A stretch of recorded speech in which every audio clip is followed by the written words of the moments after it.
Hi, I am Gaming Dreamer, and let's talk about retro gaming a little bit. Uh, there are something I think a lot of people this day when they think about video games, thinking about retro games, they don't realize, which is weird a little bit, but you need to put this in mind. Right now, you have access to every game you want. Right now, you can go to the PS4 eShop or PSN store, go to the Switch eShop, go to the Steam store, and find every new game out there. If you go to physical, you can go to Amazon. You can go to any delivery website and order the game. If you want old games today, you can order them from eBay or retro games website there, and of course emulations. When I was a kid, this is not the options. The access to the games that we have was very limited. I think even older players like me, they forgot about that. They forgot that the games that we used to play was the game that we got, or the games that we have access to, which is very limited. I saw some people talking about a game that, oh, this game was bad and something like that, but you forgot about two things. First of all, this game was, the guy was talking about, was early NES game. I forgot what it's called. And back then, there was no access to many games for NES because the NES was just released, so there are like less than 50 or something. And and this is just about like every game for the NES. Now think about it. If you live in a big city like in America, big country like America, and big city in America like New York, you will have access to many shops. You can have access to the entirety of this 50 games for NES that release on the first year. You got the NES in the first year, you got those 50 games, and you have access to the 50 games. But only because you live in America and in New York City. Now let's move a little bit from New York City and go to a smaller city like, I'm not sure, maybe, I don't know many American city. Los Angeles, the old big city, Mississippi, I'm not sure. Is Mississippi a city in America? Anyway, let's say small town. Now, in this small town, you have access to 5 shops, and each one have a few games. You have access only to 25 games. There are many games you can't play.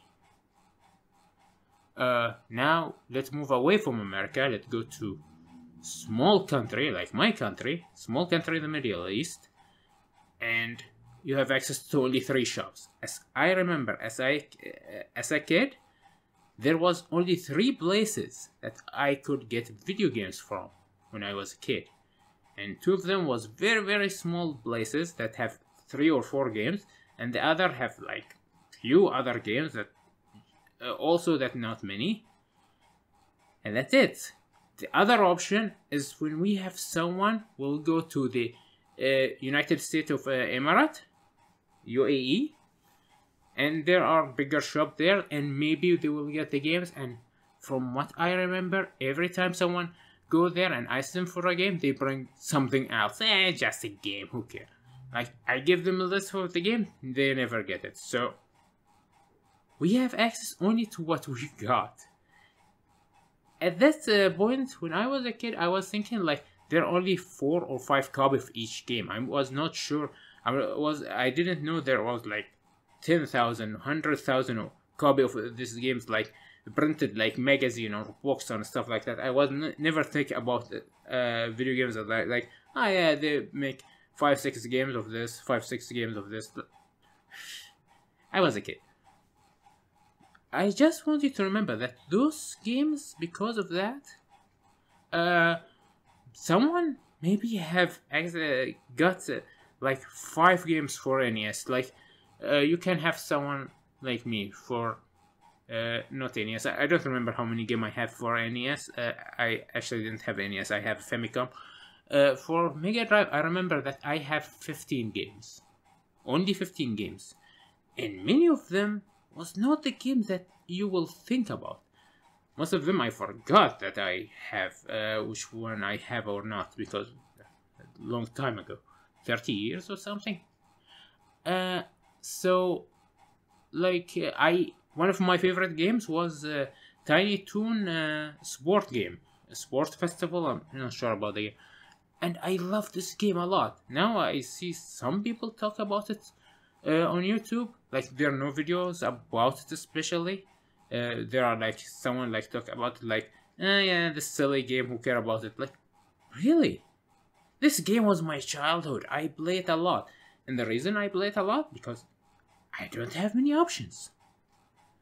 This is the game that I found in the shop. You go to the shop, there are 5-6 games. Get one of them.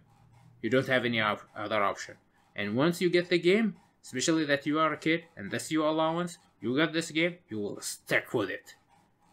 So, every kid have, if let's say every kid in my country was as lucky as me to have 15 games for Mega Drive, you will have each kid with 15 games that no one else have.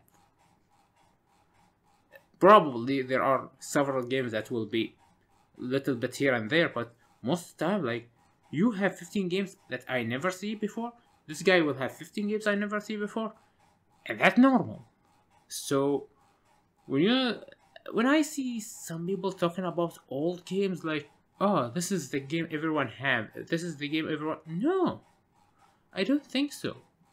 I think most people experience in the old days when they play any old systems, like they have like 5 to 20 games, and most of them games that you never heard of, and especially games that was they lucky to get in their own place. I want to spend the rest of this video talking about my experience of the games that I never got and never knew about till I was like in my 30s, when I found YouTube and found gaming channels like Gaming Trailer and what's it called, Screw Attack. Screw Attack is the channel that opened my eye to retro gaming in a different way. I was like, oh, the old games is still viable, still we can, and I found out about games I never heard of. Actually, you will surprise about the games that I never heard of as a kid. When I was a kid, the Famicom that we have was a bootleg Famicom, and some games with the memory and saving will not work, so we didn't get Zelda, so I never played Zelda. I saw my cousin have Zelda and Zelda 2, but I never played it or touched it. And I had Mario, the first Mario. I saw my cousin have Mario 2, and I think I borrowed not Mario 3, Mario 4. Now we were like, there was nothing called Mario 4. And there was nothing called Mario 4 on NES? What is fuck is Mario 4? I have no idea what Mario 4 it was. Like a bootleg game. I didn't know it was a bootleg game. I didn't know anything about it. Like, I know it was weird. I'm not sure it's Mario 4, but it was another Mario that not Mario 3. I didn't know about Mario 3 until 2011, when I saw a video with Angry Video Game Nerd talking about a movie called The Wizard, and there was Mario 3 in it. And like, there was Mario 3, I didn't know about that. I think I know about Super Mario World from magazines, but I didn't know about Mario. Metroid. The entire game series, Metroid, I didn't know about it until I start watching Screw Attack. Again, Screw Attack will be like my open-minded for all these games that I never know about when I was younger. On the SNES, the entirety of the SNES was not that popular in my country, so it was only in this one place, and have like 2 or 3 games. So the Mega Drive was the dominant, and I didn't know about any game on the SNES. I didn't know about other Zelda games. I didn't know about the Super Metroid game. I didn't know about most Mario games. I didn't know about any of that.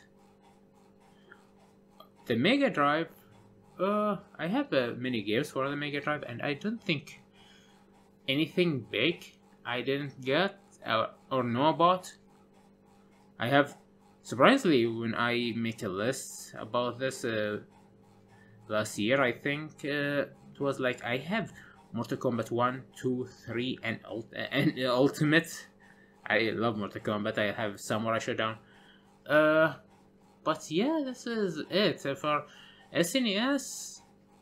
For since the PlayStation 1, things change because PlayStation bootleg, and I have access to more money, and the games was like on 2 dinar, 1.5 dinar, and then become 1 dinar. Like they become very cheap, and when I started getting them, like we got almost all games for PS1.